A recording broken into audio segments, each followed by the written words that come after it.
சாலையோர கடையில் சிகரெட் பிடித்த பெண்ணை குறுகுருவென பார்த்த ஆண், கோபத்தில் துரத்தி சென்று குத்திய பெண். நாக்பூரில் பயங்கரம். விரிவாக பார்க்கலாம். சாலையோர கடையில் தான் சிகரெட் பிடித்ததை பார்த்து கொண்டிருந்த இளம் ஆணை துரத்தி சென்று கத்தியால் குத்தி கொலை செய்த 24 வயது பெண். இந்த சம்பவமானது நடந்தது மகாராஷ்டிரா மாநிலத்தின் நாக்பூர் பகுதியில். இளம் ஆண் மற்றும் பெண்ணிற்கிடையே வாக்குவாதம் ஏற்பட்டது. இந்த வாக்குவாதம் முத்தி போனதில் இளம் பெண் அந்த ஆணை கொலை செய்து தப்பியிருக்கிறார்.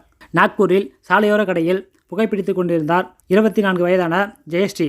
இவர் தனது தோழியுடன் அந்த கடையில் இருந்தார். ஜெயஸ்ரீ புகைப்பிடிப்பதை குறுகுருவென பார்த்திருக்கிறார் 28 வயது ரஞ்சித். இதனால் ஆத்திரமடைந்த ஜெயஸ்ரீ ரஞ்சித்துடன் வாக்குவாதத்தில் ஈடுபட்டார். மேலும் சிகரெட் பிடித்தபடி அந்த புகையை ரஞ்சித்துடைய முகத்தில் விட்டிருக்கிறார் ஜெயஸ்ரீ. இதனால் கோபமடைந்த ரஞ்சித் இதனை அவரது செல்போனில் போட்டோ எடுத்திருக்கிறார். இதனால் இருவருக்கும் இடையேயான வாக்குவாதம் அதிகமாகியுள்ளது. பின்னர் ஜெயஸ்ரீ ரஞ்சித்தை தாக்குவதற்காக அவரது நண்பர்களுக்கு போன் போட்டு வரவழைத்துள்ளார். இதனால் பயந்து போன ரஞ்சித் அந்த இடத்திலிருந்து தப்பிக்க முயன்றுள்ளார். ஆனாலும் ரஞ்சித்தை விடாத துரத்திய ஜெயஸ்ரீ மற்றும் அவரது 3 நண்பர்கள் ரஞ்சித்தை வழிமறித்து மிக கடுமையான தாக்குதலில் ஈடுபட்டிருக்கிறார்கள். கோபம் தணியாத ஜெயஸ்ரீ கத்தியால் ரஞ்சித்தை பலமுறை குத்தியிருக்கிறார். இதில் ரஞ்சித் அந்த சம்பவ இடத்திலேயே உயிரிழந்துள்ளார். இவை அனைத்தும் அங்கிருந்த சிசிடிவி கேமராவில் பதிவாகியுள்ளது.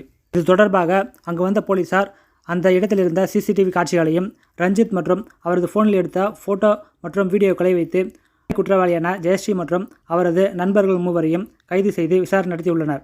இந்த சம்பவம் அப்பகுதி மக்கள் மத்தியில் அதிர்ச்சியை ஏற்படுத்தியுள்ளது.